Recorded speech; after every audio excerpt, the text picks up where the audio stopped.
Salut la team, j'espère que vous allez bien. Aujourd'hui on se retrouve pour une vidéo un peu spéciale parce que dans cette vidéo on va parler du Steam Deck et la dernière console portable de chez Asus. Le but de cette vidéo c'est pas forcément de dire que le Steam Deck est meilleur ou bien que la console portable de chez Asus est meilleure, mais juste de comparer les deux pour vous aider à faire mieux votre choix entre soit acheter le Steam Deck si vous l'avez pas ou soit la console portable de chez Asus qui va bientôt sortir. En fonction des personnes on retrouve deux questions principales. La première c'est que pour les personnes qui n'ont ni Steam Deck et ni autre console portable, est-ce qu'il faut acheter soit le Steam Deck ou soit la console portable de chez Asus? Et pour les possesseurs de Steam Deck, faut-il vendre son Steam Deck pour acheter tout simplement la console portable de chez Asus? Donc c'est deux questions qui nécessitent pas mal de détails, pas mal de réflexion. Donc dans cette vidéo, je vais vous expliquer point par point les points forts et les points négatifs de ces deux consoles. Et à la fin de cette vidéo, vous saurez quelle console acheter. Alors n'hésitez pas à vous abonner à la chaîne, à mettre un gros pouce bleu et activer la cloche de notification parce que ce sont des moyens gratuits qui permettent de soutenir la chaîne. Avant de commencer, je tiens tout de même à clarifier certains points. Déjà, je possède un Steam Deck, mais je ne possède pas la console portable de chez Asus. J'ai essayé de les contacter et ils m'ont poliment recalé en me disant que non, c'était pas possible de recevoir leur console pour pouvoir la tester en tant que youtubeur. C'est dommage, mais c'est comme ça. Mais j'ai regardé plusieurs tests pour savoir ce que les différents testeurs qui ont testé la console d'Asus ont pensé,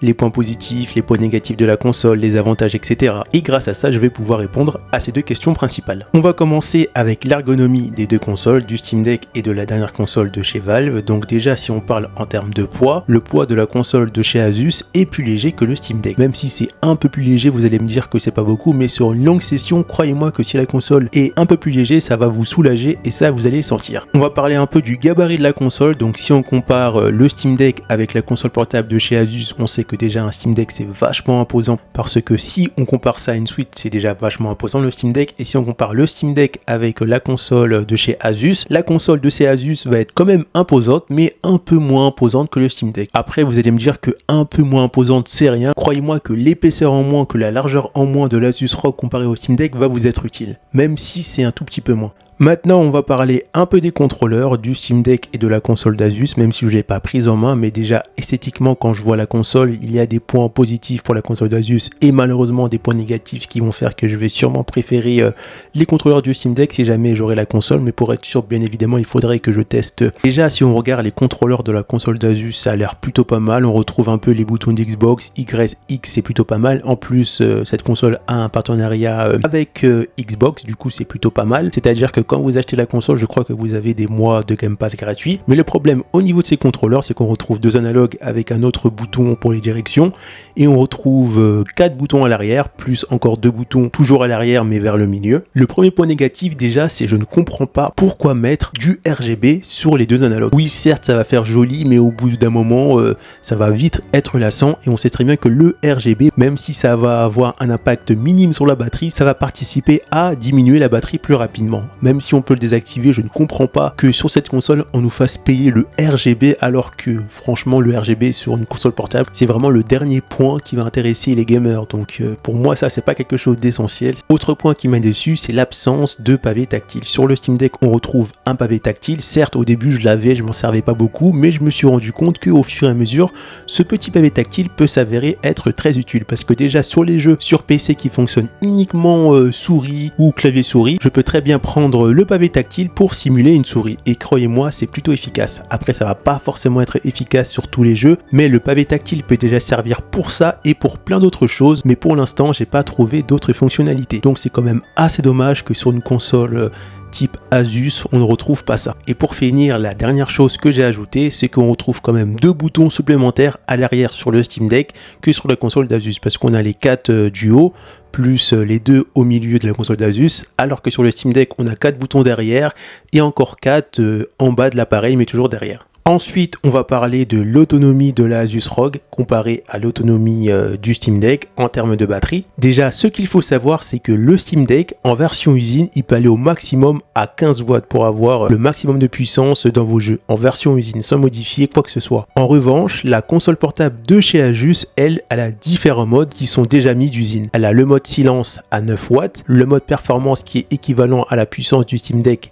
à 15 watts et le mode turbo à 25 watts. Et pour terminer, un autre mode, cette fois-ci à 30 watts, un autre mode turbo à 30 watts, mais pour pouvoir utiliser ce mode-là, qui est le mode maximum en termes de puissance avec la console d'Asus, il faut brancher sa console portable directement sur une prise d'alimentation. Maintenant que vous savez ça, on va enfin pouvoir comparer les performances d'un jeu entre le Steam Deck et la console d'Asus ROG, toujours selon un test. Je mettrai le test où j'ai récupéré les informations de The Switcher 3 parce qu'il a présenté la console d'Asus directement dans le lien de la description de la vidéo. Vous pouvez très bien aller voir cette vidéo et regarder ma vidéo en plus pour avoir plus d'informations, comme ça vous serez vraiment calé pour savoir quelle console acheter entre le Steam Deck ou bien la console d'Asus. Comme je le disais précédemment, ce gars-là a joué à The Switcher 3 dessus. Donc il a testé différents modes sur The Switcher 3 pour voir au bout de combien de temps il avait plus de batterie sur la console d'Asus. Donc maintenant on va comparer ça un peu avec le Steam Deck. Le Steam Deck c'est 15 watts, donc on va dire qu'en moyenne sur le Steam Deck, sur un jeu de calibre The Switcher 3, on va être à 1h30 voire 1h40. Alors lui, sur les tests d'autonomie de The Switcher 3, si on prend le mode performance le plus faible de la console d'Asus, donc le mode 9 watts, il était à 2h44. Donc 2h44 sur un jeu tel que The Switcher, c'est plutôt pas mal, mais le mode silence, c'est vraiment un mode qui est inférieur à la puissance du Steam Deck. Maintenant, si on prend un mode au-dessus, le mode performance à 15 watts, qui correspond au mode qui correspond à la puissance du Steam Deck en version usine, on est à 1h36. Donc là, on est à peu près équivalent avec l'autonomie qu'on retrouve sur le Steam Deck avec la même puissance sur un gros jeu. Ensuite, on retrouve le mode turbo à 25 watts et là, on va être à 1h et 2 minutes. Donc 1h02 minutes, ça fait quand même mal. Donc si jamais vous souhaitez investir dans cette console, qui peut être un excellent choix, la console d'Asus, il va falloir, je pense, acheter une batterie externe pour pouvoir profiter des 25 watts et avoir une puissance dans les jeux supérieure au Steam Deck pour au moins 1h30 ou 2h. Autre point, toujours dans la partie batterie, là ça va concerner cette fois-ci la console d'Asus et ça va être un point quand même un peu contraignant. On sait que cette console tourne sur Windows 11 et on sait que Windows 11 est pas vraiment bien optimisé pour les consoles portables. On va retrouver un problème assez infligeant, c'est que par exemple la personne qui a pu tester la console, dont j'ai mis sa vidéo dans la description de ma vidéo, a lancé le jeu The Switcher 3, puis a mis sa console en veille avec le jeu, et 1 heure plus tard, quand il a voulu rejouer au jeu, il s'est rendu compte qu'en 1 heure de veille avec ce jeu-là, il a perdu 8% en autonomie de batterie. Donc 8% c'est quand même pas rien, c'est quasiment 10%. Donc si vous laissez un gros jeu en veille pendant 1 heure, attendez-vous à perdre un peu de batterie. Maintenant on va comparer les écrans, c'est-à-dire l'écran du Steam Deck et l'écran de la console d'Asus. Bien évidemment là la question est vite répondue, c'est bien sûr la console d'Asus qui gagne. La console d'Asus possède un écran Full HD, c'est-à-dire du 1920 x 1080, et l'écran du Steam Deck c'est plutôt du 1280 x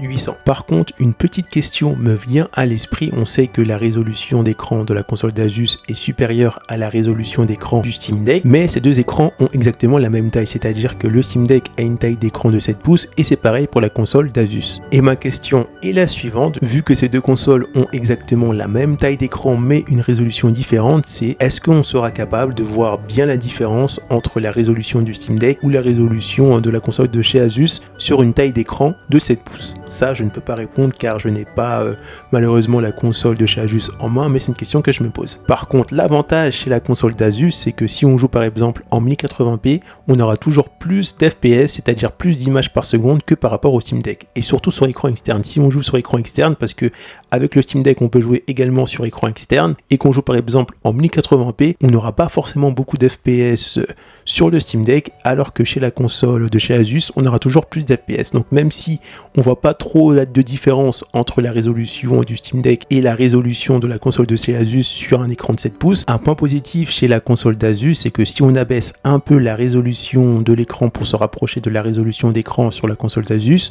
on va non seulement pouvoir gagner en autonomie, mais également gagner des images par seconde en plus, donc ça reste quand même pas mal ça chez la console de chez Asus, parce que la console de chez Asus est plus puissante que le Steam Deck. En parlant de puissance, on va aborder la puissance des deux consoles sur un point très précis. Selon Asus, leur console portable est 2 fois plus puissante que le Steam Deck. Est-ce que c'est vrai dans les faits, dans la réalité? Selon le test que je vous ai mis dans la description de la vidéo et selon les autres tests, vous allez trouver à peu près les mêmes résultats. la console de chez Asus en moyenne est 1,5 fois plus puissante que le Steam Deck et pas 2 fois plus puissant que le Steam Deck. Donc 1,5 fois ça reste pas mal, mais c'est pas comme les 2 fois plus puissants annoncés par Asus. À mon avis, je pense que Asus a dû prendre un jeu où c'était vraiment le cas, ou quelques jeux où c'était vraiment le cas, et n'a pas fait une moyenne sur beaucoup plus de jeux pour mettre ces chiffres. Mais après ça reste du marketing, c'est normal. Maintenant, on va parler des ventilateurs, du Steam Deck et de la console portable de chez Asus. Donc là, ça va être un point positif côté console portable Asus, parce que sur Steam Deck, les ventilateurs sur un gros jeu vont faire quand même du bruit. Après, si on met le son à fond du Steam Deck, ça va un peu atténuer le bruit des ventilateurs, alors que côté console portable de chez Asus, même sur un gros jeu, ça va pas faire beaucoup de bruit. Et ça, c'est vraiment très avantageux, c'est-à-dire que vous allez pouvoir jouer un jeu gourmand sans entendre trop les ventilateurs sur la console portable de chez Asus. Et ça, c'est vraiment un point très important, surtout pour les personnes qui aiment bien jouer sur console portable aux derniers jeux AAA. On va maintenant parler d'OS, de système d'exploitation du côté du Steam Deck et également du côté de la console de chez Asus. Ce qu'il faut savoir, c'est que l'avantage d'avoir la console de chez Asus, c'est qu'on a directement Windows installé dessus dès qu'on reçoit la console. Et ça, c'est plutôt pas mal parce que sur Windows, tous les jeux tournent dessus. À défaut du Steam Deck, parce que sur le Steam Deck, on n'est pas sur Windows, on est plutôt sur Linux. Et le problème, c'est que sur Linux, tous les jeux ne sont pas compatibles sur le système d'exploitation Linux. Bien évidemment, grâce à une surcouche, le SteamOS sur Linux, ça permet de rendre certains jeux qui n'étaient pas compatibles Linux compatibles, mais ça rend pas tous les jeux compatibles. Donc c'est ça le désavantage un peu avec le Steam Deck, c'est que vu que là on n'est pas par défaut sur Windows 10 en version usine, parce qu'on peut installer Windows en bidouillant un peu, etc., ça va faire que tous les jeux ne seront pas forcément compatibles, ça va faire que certains jeux vont fonctionner, mais peut-être pas aussi bien que sur Windows. L'autre avantage côté console Asus, c'est que vous allez retrouver une interface qui va ressembler un peu à une interface de console, comme un peu le SteamOS. Là vous allez pouvoir naviguer un peu, faire des modifications, par exemple augmenter le taux de rafraîchissement, afficher par exemple des informations telles que les images par seconde ou bien la température assez facilement, comme si vous le faisiez par exemple avec le SteamOS, et ça c'est pas mal. Néanmoins, on va retrouver certains problèmes. On sait que malheureusement la surcouche d'Asus est faite sur Windows 11 et malheureusement à l'heure actuelle où je vous parle, à l'heure actuelle où j'ai sorti la vidéo, Windows 11 est pas vraiment optimisé pour fonctionner avec une console portable. Et ça va faire que même si Asus a un sorte de menu console, le menu console ne va pas pouvoir se prolonger très longtemps parce qu'on va rencontrer des étapes où là on va repasser, on va dire, en mode Windows normal sans menu console. Je prends un exemple. Sur la console Asus, on a un endroit où on retrouve directement tous les launchers de jeux regroupés dans un seul endroit. Ça c'est plutôt pratique et ça fait gagner du temps. Tels que Epic Games, Steam, Ubisoft, etc. Vous avez juste à cliquer dessus et quand vous cliquez dessus, vous sortez de la surcouche, on va dire, de Asus pour pouvoir lancer un jeu directement à partir de ces launchers. Et ça c'est vraiment désavantageux. Alors que sur le Steam Deck, on reste sur un menu console et si on joue que à du jeu Steam, on restera toujours sur un menu console et c'est ça qui est avantageux niveau Steam Deck, c'est que si vous jouez uniquement à des jeux Steam, vous allez toujours avoir un menu console et ça c'est plutôt intéressant. L'autre avantage qui peut être également intéressant sur le Steam Deck, c'est qu'on peut également installer d'autres types de launchers tels que Epic Games, GOG Galaxy, Ubisoft, comme la console portable de chez Asus, mais là par contre ça ne sera pas installé par défaut, il va falloir bidouiller pour l'installer et une fois installé, ça va faire pareil que la console de chez Asus, vous allez sortir du mode Big Picture, du mode console de Steam et là vous serez un peu comme sur un PC, il va falloir choisir le jeu que vous voulez jouer. Et là on va être face à un problème parce que les jeux que vous allez essayer de faire tourner, que ce soit sur Epic Games, GOG Galaxy ou un autre launcher autres que Steam, ne seront peut-être pas compatibles. Donc ça c'est le défaut de tourner sur un système d'exploitation autre que Windows. Par contre, côté émulation, les deux consoles fonctionnent plutôt bien avec l'émulation, que ce soit pour faire tourner des jeux de PS2, PS3, GameCube, Wii ou même Switch, les deux consoles fonctionnent plutôt bien. Mais j'ai toujours une préférence pour le Steam Deck, même si j'ai pas encore testé la console de chez Asus, parce que sur le SteamOS, sur Linux, via EmuDeck, on peut facilement intégrer directement dans le menu console nos jeux rétro de type PS2, Switch, GameCube, Wii, etc. assez facilement. Alors que sur la console de chez Asus, c'est pas possible de faire ça. Côté cloud gaming, que ce soit sur le Steam Deck ou bien sur la console portable de chez Asus, là manifestement il n'y a pas de débat, ça va être la console de chez Asus qui va l'emporter, parce que par défaut quand vous achetez la console, vous pouvez directement faire du cloud gaming, alors que côté Steam Deck, il va falloir un peu bidouiller pour avoir accès au cloud gaming, alors que là côté Asus, on peut facilement faire du cloud gaming sans bidouillage. Et aussi Asus possède un petit partenariat avec Xbox, c'est-à-dire que quand vous allez acheter la console, vous allez bénéficier de 2 ou de 3 mois gratuits au Xbox Cloud Gaming parce que Asus a un petit partenariat avec eux. On se retrouve pour le bilan et après vous avoir bien présenté les avantages et inconvénients des deux consoles, on peut enfin répondre à ces deux questions que j'ai introduites dans l'intro de la vidéo. Donc la première, faut-il acheter le Steam Deck ou bien la console de chez Asus, ou bien si vous avez déjà le Steam Deck, faut-il vendre le Steam Deck pour tout simplement acheter la console de chez Asus. Donc tout cela va dépendre de l'utilisation que vous allez faire avec une console portable. On va répondre à une des deux questions, quelle console portable faut-il acheter si on n'a pas de Steam Deck, entre le Steam Deck et la console portable de chez Asus. Donc là ça va dépendre de votre utilisation. Si vous êtes une personne qui veut jouer facilement à ses jeux PC, qui veut pas bidouiller pour jouer, qui n'est pas intéressé pour bidouiller un peu l'interface pour améliorer par exemple l'interface console de votre console portable, si vous êtes une personne qui veut accéder facilement au cloud gaming, qui veut faire tourner facilement tous ses jeux PC, qui veut vraiment la console la plus puissante du moment en rapport qualité-prix, et que vous voulez faire un peu de rétro gaming plutôt facilement et que vous vous en foutez d'avoir une interface console qui soit bien ergonomique ou pas, vous voulez juste jouer assez facilement à vos jeux, donc là je vais sans hésiter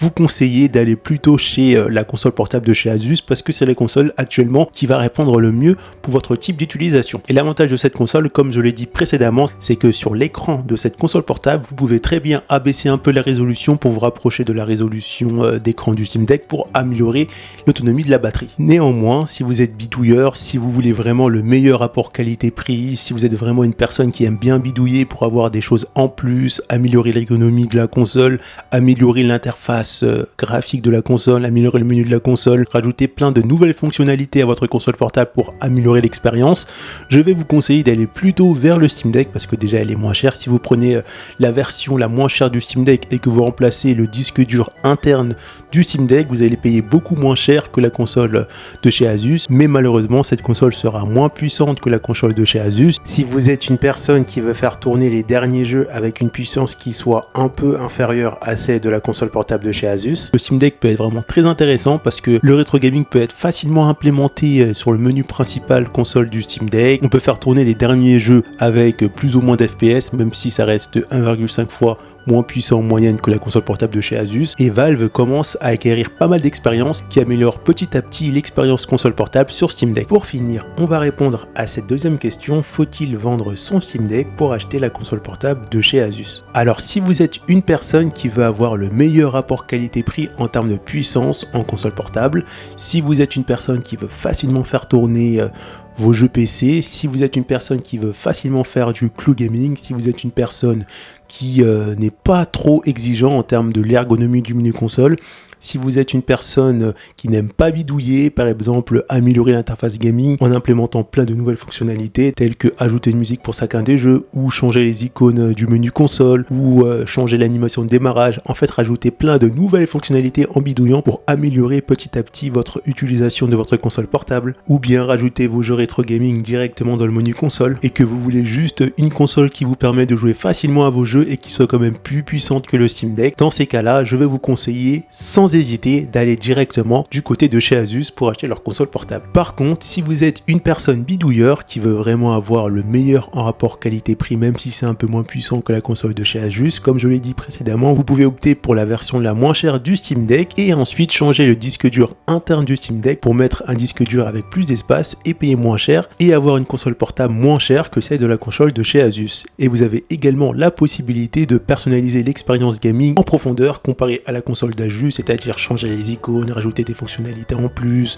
rajouter des musiques sur les menus, changer l'animation de démarrage. Après certes c'est vrai que le Steam Deck malheureusement est sur Linux et tous les jeux ne sont pas compatibles, mais plus les jours passent et de plus en plus de jeux deviennent compatibles directement sur le SteamOS et c'est vraiment pas mal. Et le principal avantage d'avoir un Steam Deck, c'est vraiment le fait d'avoir un menu console qui est vraiment très ergonomique et qui ressemble de plus en plus à un menu de PS4 ou de PS5. On peut surtout implémenter plein de jeux, c'est-à-dire qu'on peut rajouter des jeux rétro directement sur le menu de votre console portable grâce à EmuDeck. En fait, c'est ça la force du Steam Deck comparé à la console portable de chez Asus, c'est que si vous êtes bidouilleur, que vous êtes prêt à consacrer un peu de temps ou parfois beaucoup de temps à bidouiller, vous allez vraiment personnaliser votre console en détail et avoir au final une expérience gaming qui va être optimisée parce que vous allez personnaliser votre console en fonction de vos goûts, en fonction de vos désirs, pour avoir une expérience console qui va être vraiment personnalisée en fonction de vos goûts et de vos désirs. On arrive à la fin de cette vidéo, j'espère que cette vidéo t'a plu, donc si ça t'a plu, n'hésite pas à t'abonner à la chaîne, à mettre un gros pouce bleu et à me dire en commentaire quelle console tu préfères et quelle console tu vas acheter ou vendre, et on se retrouve pour une prochaine vidéo.